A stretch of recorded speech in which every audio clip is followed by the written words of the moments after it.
Hello and welcome to the Infinity Saga and beyond. We are here today on a bit of an impromptu afternoon episode here because we finally got our first look at the Fantastic Four First Steps.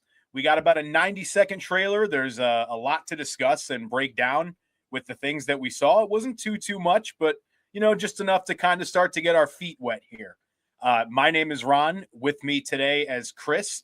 Chris, how are you feeling, man? Ultimately fantastic. Oh, I woke there's up. your one. There's your one. I woke up today. I wasn't really feeling it as I took my first steps.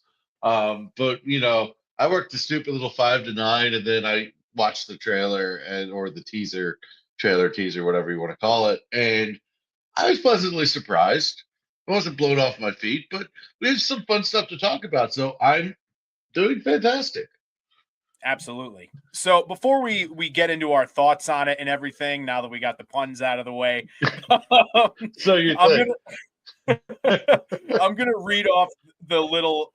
We got sort of a synopsis that went along with this trailer that kind of starts to paint the picture a little better. I kind of have a theory just based on it that we'll get into later in the episode, but the synopsis is as follows.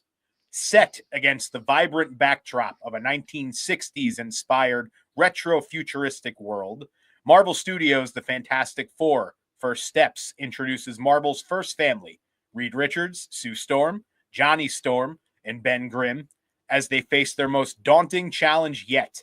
Forced to balance their roles as heroes with the strength of their family bond, they must defend Earth from a ravenous space god called Galactus and his enigmatic herald, Silver Surfer.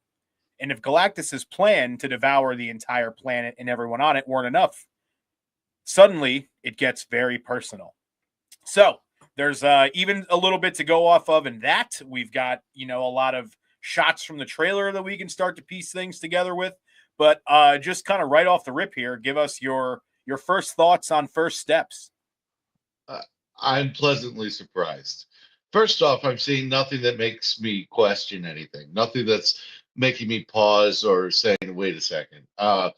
It doesn't look cheesy, but it looks bright and cartoony, which is like really a fine line that I think is so important for this movie. And I am so impressed with the tone of the trailer.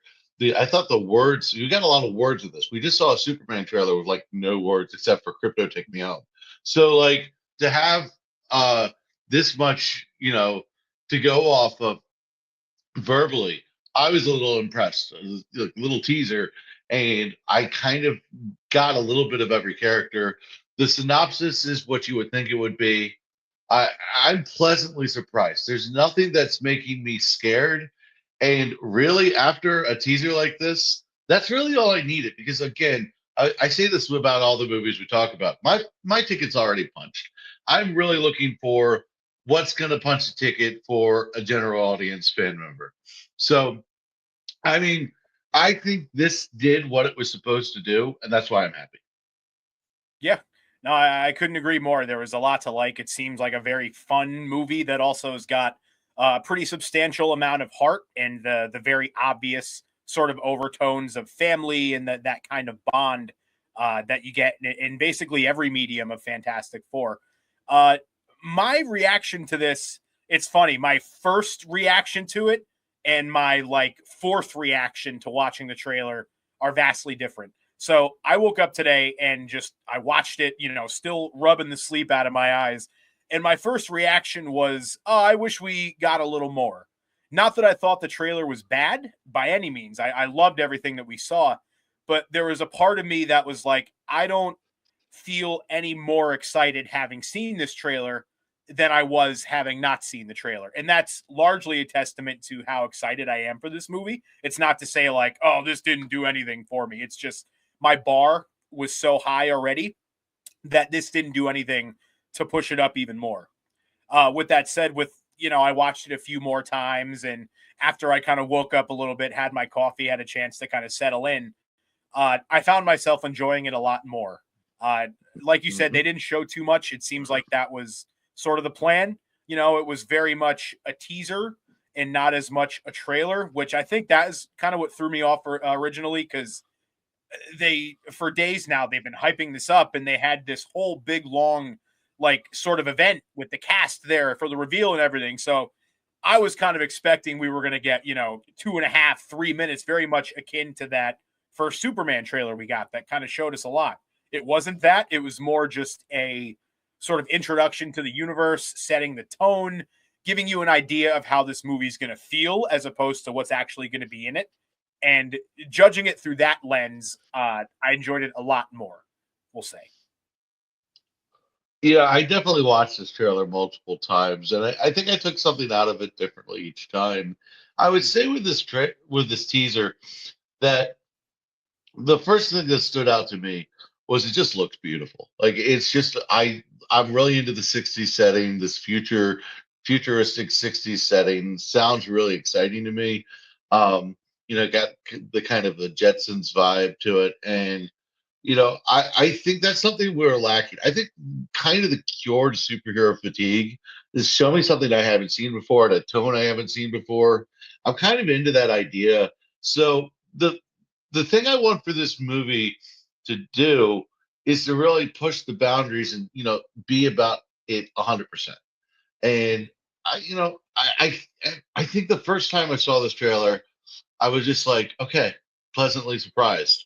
And then I think the last time I saw this trailer, like right before we talked or started talking, was I was so impressed with Vanessa Kirby in this and her line delivery. I was like yeah, I like Mission Impossible. I'm a little familiar with the actress, but I was like, she she is she is coming off of this very convincing as um as Sue, and it's like she has some gravitas already into the role, and to get that out of a teaser at all, like Pedro Pascal and her just seemed like this great combination.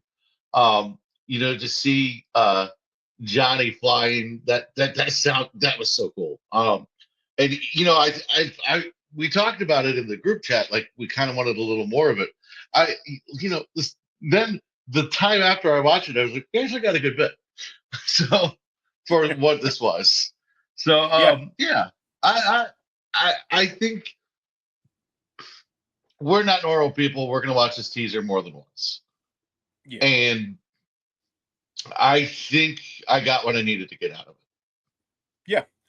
You bring up a good point there about Sue as well, because it seems like she was almost the one who was kind of featured in this trailer as like the leader to me. Maybe that's just kind of how I took it, but it seems like she's much more the heart of things than Reed. Reed's obviously the one that kicks it off, and they talk about Hmm. dinner at 7 and all that stuff. But it seems like all of the really heartfelt stuff, and she talks about like how Ben's always been the rock, and like the more emotional kind of glue of this team is going to be Sue. I'll pull it up again too. We also got some really cool action shots of her. I really like what they're doing with her powers in this one, kind of showing the way she kind of manipulates the light waves and things like that. And not just making her so one note, invisible woman. I can turn invisible. It seems like there was almost like a little bit of Wanda there and how she's like doing the Yeah. hands and everything. Well, one thing I'm so worried about with anything Sue Storm is I want her to be a fully fleshed out character and not just, hey, look, Jessica Alba is hot. Yep. And I Yeah. and to have the gravitas, I think with Sue, Vanessa Kirby, this probably won't mean anything to you, but I got some Bitsy Tulloch vibes from Superman and Lois almost of this Okay. of this this you were talking about the heart and like she's the emotional glue. Well, the way I'm thinking about it is she probably is the person who centers Reed Richards, which is Yeah. probably a very important job because Reed is pretty much the key to everything. So I mean, I love the idea of the family dynamic, the way it's supposed to be, and you have Sue and Reed in lockstep. I think that just it seems right. Everything seems very tight knit.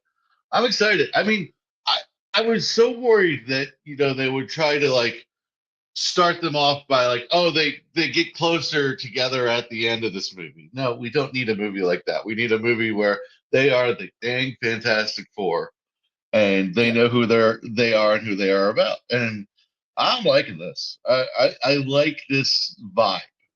yeah, I again, we're we're nerds. We're taking way too much out of a teaser.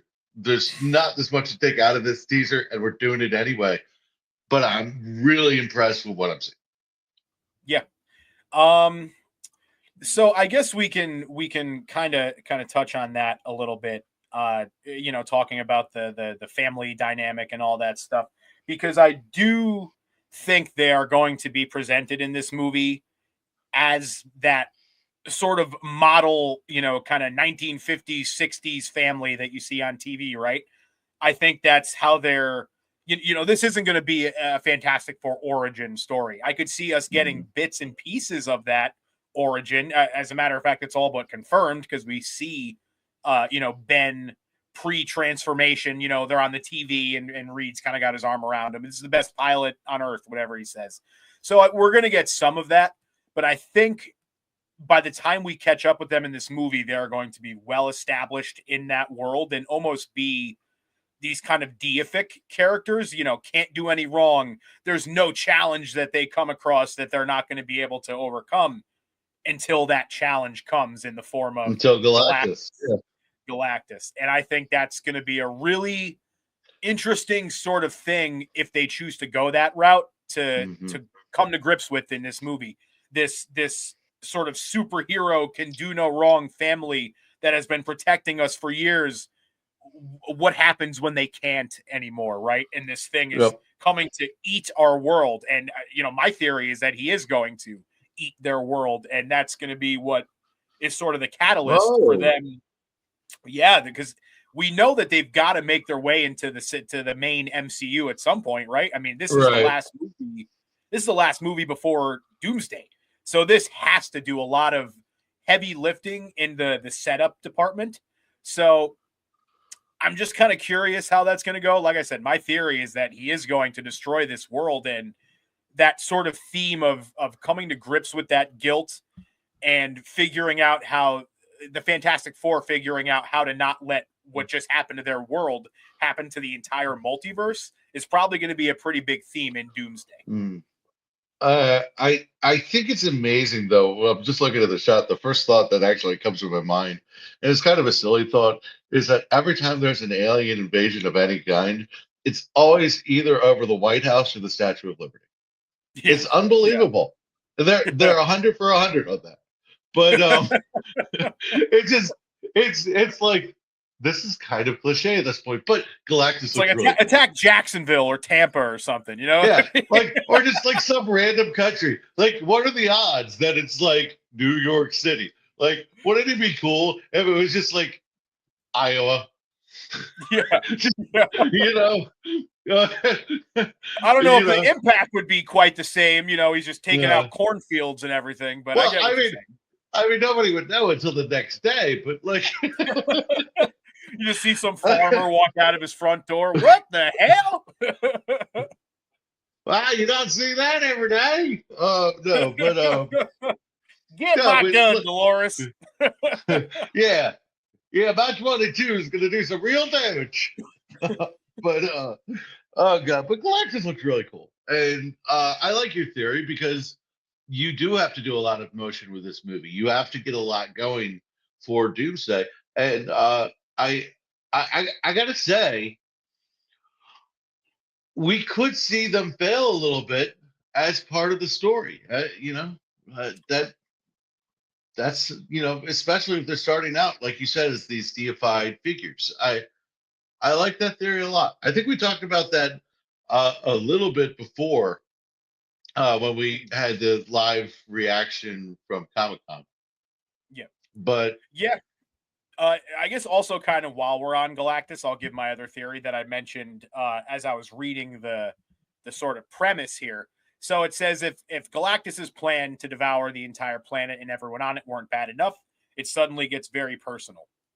What I think that is going to be there is a comic universe where Galactus is actually Franklin Richards, who is Reed Richards' son. There's a ton of time travel-y, multiversally kind of stuff in all Fantastic Four comics. It's probably the one where that kind of shit is most prevalent, I would say. So I think they're going to discover along the way that the one coming to destroy their planet is actually either a futuristic or a multiversal version of Reed and Sue's son, which I think would be kind of a mind F. And to kind of Oh double yeah, down on that, in that universe where he is Galactus, the Herald, or at least one of the Heralds, is Shala Bal, who is the woman version of Silver Surfer that we're getting in this movie.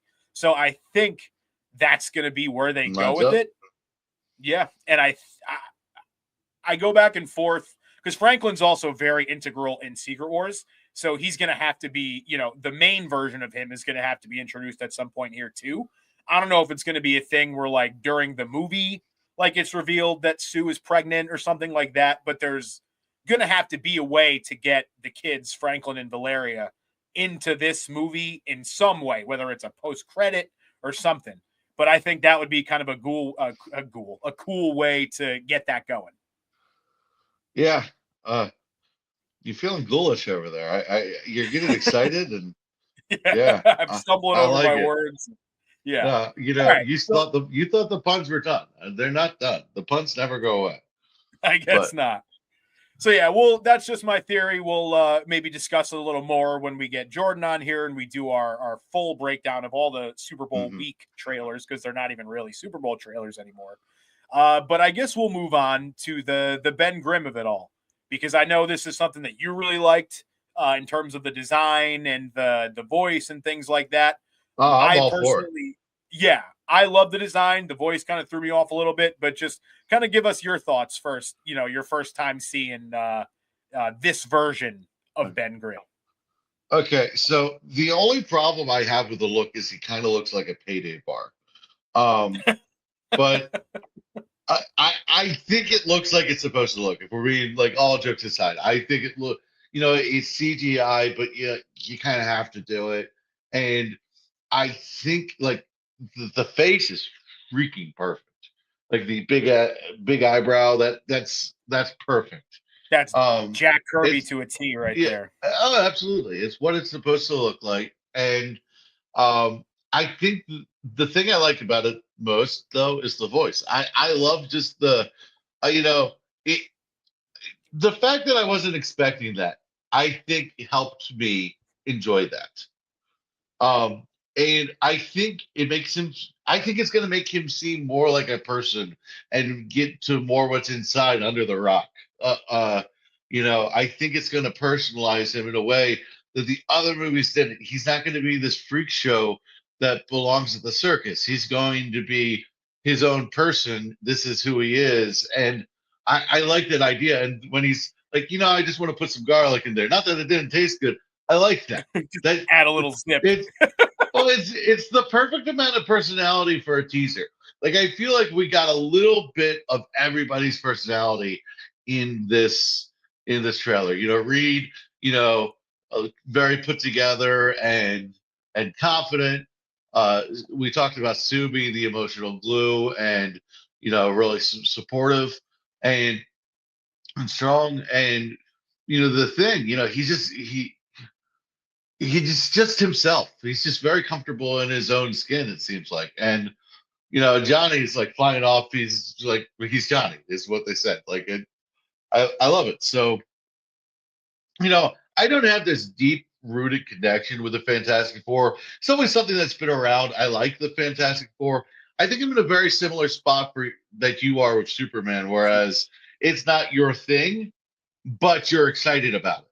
And that's where I am with the Fantastic Four. And so the fact that I'm like full systems go right now, a very good sign for the teaser, because I mean you were like where I was for the Superman trailer. You're like you're like up here going in, and I'm here. I'm not down here. I am excited for it. But yeah, I I like the thing. I saw some people say that, oh, it doesn't look real, and like I just don't know what you want. I don't think the thing is a classic example of the fans will never be happy and there will always be an argument. Mm. Yeah. There's no good way to do it. Yeah, because if you do it practical, there will be people saying it looks a little too goofy. Kind of like I said before we went on camera, there's, as much as I really liked the Michael Chiklis look in the first one, there's almost something a little uncanny valley about it in the eyes. Yep. It's like a little unsettling almost. And I think that this look is so much better. Again, referencing the big Mm-hmm. brow, the sort of Jack Kirby design, and it's not bad CG like at all. And Yeah. we've reached this weird point where when CGI is perfect, it's, yeah, okay, that's how it should be. We're in 2025. And if it's like even the slightest rung below that, it's, oh, look at this trash, this is shit, yada yada. And it's like, come on, guys. Like, But I I but I don't subscribe to the mindset of like just shut up and enjoy everything. But in this case, like, come on, man. Like, you're nitpicking. I don't really have a problem if you have a problem with it. I just am that guy who's going to tell you if they did it practically, you would say they should have done it CGI. It's you're Yeah. damned if you do, you're damned if you don't, to the T. The thing that I think about the thing I think about Mr. Grimm is that it doesn't take me out of the experience. And I know it's just a teaser, but like if it took me out of it, that's when I'm like, that's when you have a problem. I think when people saw the Flash, it kind of some of those bendy scenes, it took them out of the fact that they were watching a movie. They were like very aware that they were watching a movie. They weren't in the story. I Yeah. I think the thing looks like he's supposed to look like, in my opinion. So I have no problem with it. I'm interested to see more. Mhm. I'm interested to see more because again, this is just a teaser, and But also another thing is, so many trailers and teasers just probably aren't even finished shots. This isn't like perfected work. This is all right. We got something to give you. Exactly. Yeah, So they didn't even wrap filming on this movie until pretty recently. It only went into production like halfway through last year. It was a pretty quick mhm. process. So, like, Well, the MCU is a throwing that, well-oiled machine. You might say they've had some missteps. You might say but look, they're in the business of making movies. They've made a lot of them, and they know how to do it. And uh, I think this is going to be a good movie. I think it's going to be fun, and it sounds like it's got some serious heart to it. And with the Fantastic Four, I said it earlier in the show. It just that line of it has to be kind of cartoony and comic booky, but it can't be silly. And I it's a don't think he fine line. got there. It's a very Yeah. fine line. You don't want Batman and Robin, um, Yeah. Hey, but put some respect on Joel Schumacher, damn it. I I actually put more respect on Joel Schumacher than almost anyone alive. You I do. You like do.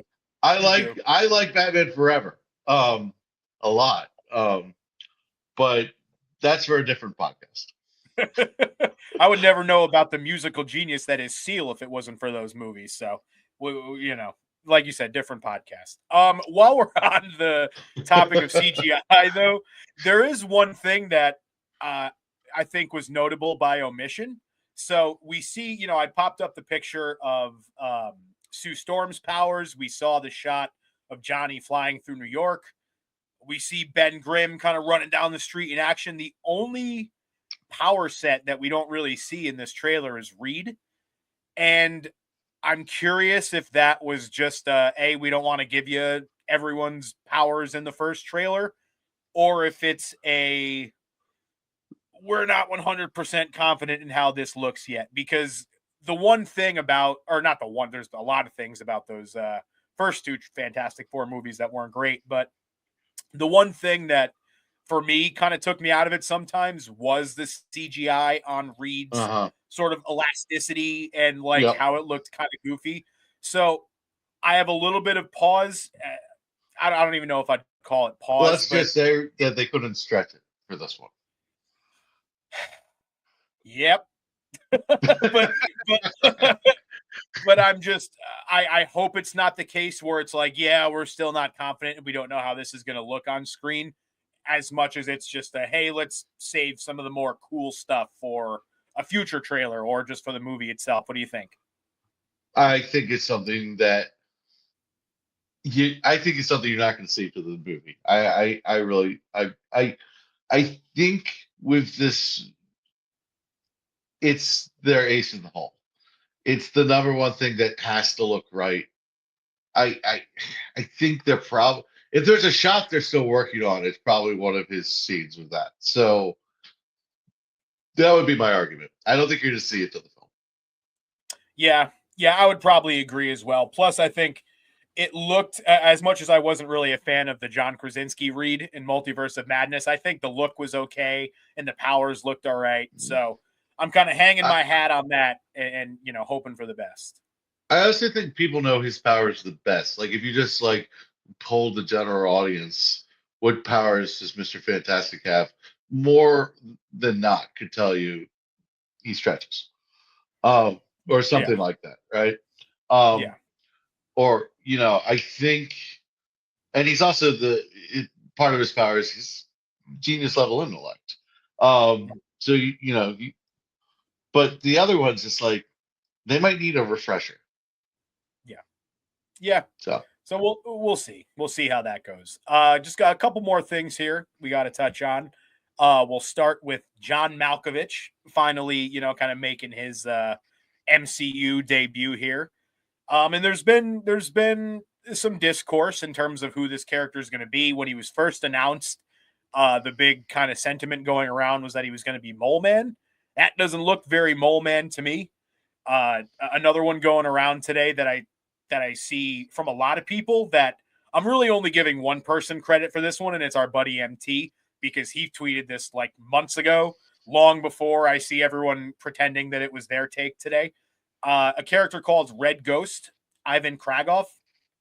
Looks kind of similar by design from the comics. Don't have a picture of what he looks like in the comics. That's my poor preparation. We did this last minute. Forgive me. But I'm I wonder what they're going to do because there's also been rumors that we're going to get a montage in this movie of like them sort of taking down a lot of their villains, and it's going to be like very much along the lines of what we were talking about, them being this perfect deific, like look at them fight crime and save the day thing, and we're going to get a montage that kind of implies that. But I don't think you bring in John Malkovich for a 2-second montage clip. But with that said, no matter who he is as a villain, I'm curious because it seems like they're going to be balancing a lot in this movie. And I'm just wondering where exactly he fits into it. Because if we're doing a Galactus and Silver Surfer story and spending all this time focusing on the mhm. relationships between the family and the heart, it's like, where does this John Malkovich side villain come in? And by the way, if it is Red Ghost, basically his whole thing is that he tries to duplicate the Fantastic Four's, like how they get their powers, but he does it on monkeys. And like, so he basically has these super powered apes that are kind of like his evil So doings. instead of 12 Super, monkeys, it's four monkeys. yeah, I guess so, something like that. But Yeah, it's a character that doesn't really like, for me, it's like, oh, like what where does he fit into all this? So I don't really know, but yeah. I have faith that you're not bringing in John Malkovich for a nothing kind of BS side Well, role. well, I would say you can never be too careful with saying that though, because like you know, Aquaman had Willem Dafoe in it, and it was just the guy who trained him for Yeah, like a little bit. Like yeah, it was like he could have not been in the movie, and it would have made a big difference. And you're thinking it's Willem Dafoe. So yeah, some of these movies, it's like sometimes they want a recognizable actor in these smaller roles, and sometimes it's kind of a nice little payday for these, not a lot of work. So I wouldn't necessarily say, they wouldn't waste his time with that kind of a thing because I've seen these movies do that. But yeah, he's been in like everything. So it's an interesting actor to put into this cast for sure. yeah, yeah. I'm very curious to see where they go with it and how much screen time he gets, or if he's maybe just kind of a red herring, like he's kind of like the first 30 to 40-minute villain Right. before we really start to get into the whole Silver Surfer in Galactus of it all. Okay. Yeah. Oh no, what were you saying? Oh no, I was just agreeing with you. Like I could see him being just like primary battle to like demonstrate how the powers work Mhm. before they get into the big thing. Or just an exciting chance to use the Fantastic Four car. Yeah. Yeah. But, All right. So we'll kind of begin to wrap things up here, but there's one more shot that a lot of eagle-eyed Twitter users have been and sharing that I'll pull up here. So when Reed is drawn on the chalkboard, there's very clearly a shot of what looks like a multiversal bridge here, which obviously is something right up Reed's alley. So right. do you think that this could be something maybe foreshadowing how they end up getting to our universe? Do you think it's just kind of thrown in there as an Easter egg? What are your thoughts kind of seeing this? This to me strikes me as post credit scene material. Um, if I'm being honest with you, just thinking about Marvel's use of post credit scenes to set things up, it seems like it's like it'll probably be visible at some point in the movie, but like it'll be part of the post credit scene is what I'm thinking. If like I had to make a like guess, if it's on my bingo card, that would be the spot I would circle in on my board. Mhm. Yeah, that's kind of where I'm at too. I think a lot of this stuff will become a little easier to predict once we know the final runtime of the movie. Because if this thing is a 2.5 hour spectacle, you could probably have time to fit in a Right. substantial chunk of the movie for Malkovich, or if you want to do 20 minutes just exploring Reed's research into the multiverse and things like that. Uh, so I think right now I'd probably lean with you. I would say it's going to be mostly a multi post credit thing, but I do think it is going to be how they end up getting into our universe. I think Reed is going to create, and he does this in the comics. Creates this sort of bridge that he can sort of look in on different and travel to different universes within the multiverse. So it seems like that's very much kind of where they're going here. I'm Uh, very curious to see, though. Very curious to see because we and it's also, just a teaser. It's just a teaser. yeah, We're gonna get a full trailer at some point. yeah, yeah. And along these lines as well, like how does Doctor Doom get into the main universe? Because it's Hmm. not confirmed at this point, but it seems like a pretty good bet that RDJ's Doom is going to be the Victor Von Doom of this universe. We don't know if he's going to be a Tony Stark variant. The Russos have said one thing, but at the end of the day, why do you bring him in and have him look exactly like Iron Man if he's not going to have any connection to Iron Man? So, do you think we get any Doom at all in this movie? I think we get a shot of a mask or something. I don't think we actually get it fully, like full fledged Doom. Um, I I would be really happy if we did because we would talk about it forever and it would be fun. But I think we're going to get hints of things in this movie, subtle things that people might even miss on the first few. Mhm. Yeah, I would tend to agree. I do. I don't think they will, just because at the end of the day, you're going to have to pay RDJ even more money if you were to bring him Right. in.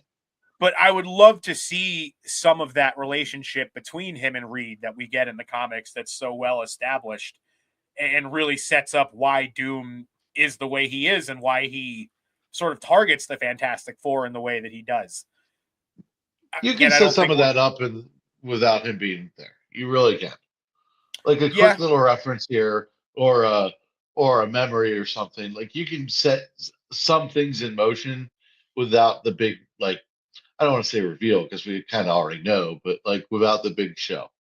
yeah, It's kind of like you know Steven Spielberg, made a whole shark last for the movie. You saw him like 30 seconds. yeah. You know, um, you can have a powerful presence and uh, not be actually really there. So, Mhm. um, especially if it's that's a big presence in the first place. I mean, just the fact that you're thinking about it going into it and you're waiting for it, if you get anything, it's gonna hit. Yeah. I think what we'll probably end up landing on is we'll get nods throughout the movie. There will be a TV on in the background talking about like Nope. diplomatic discussions with Latveria and other countries, or like some kind of tragedy, over there, something like that.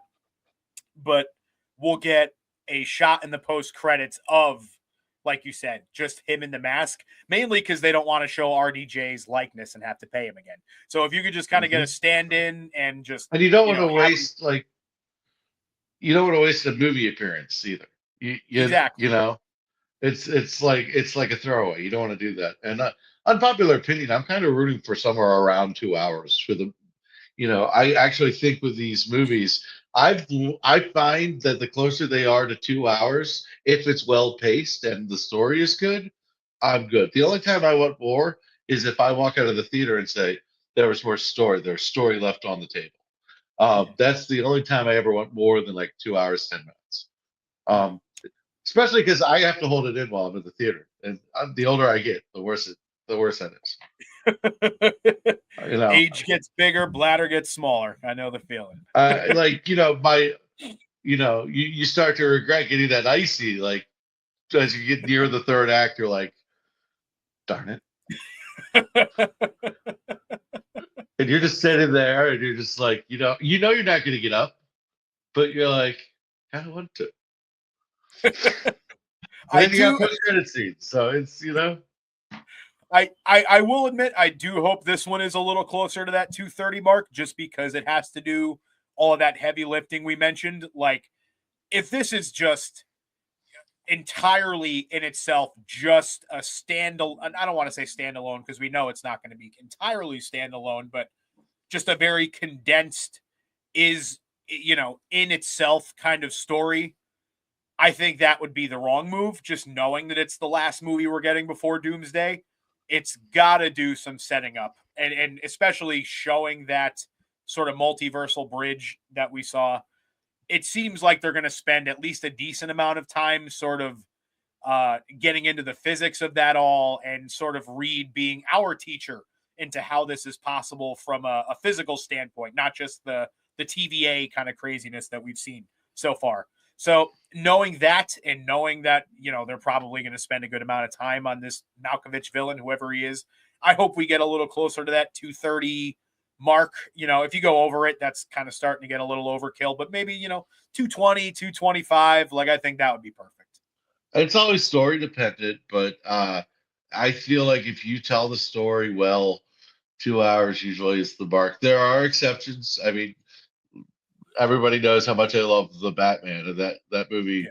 stays its welcome. It Yeah. really does. But Like Cap I 4, Cap 4 is almost 2 hours on the dot, and I'm very excited for that because yep. it's Hmm. it seems like it's very clear in the story it's trying to tell. Get us in, get us out, get us everything we need, and don't just be unnecessary with things and draw things out when you don't have to. Well, I feel like a lot of movies love exposition, and nobody likes exposition. When you write, like when you're a writer, you're like, how can I tell this exposition in a way that's actually interesting to the reader? And I think movies struggle with that so much.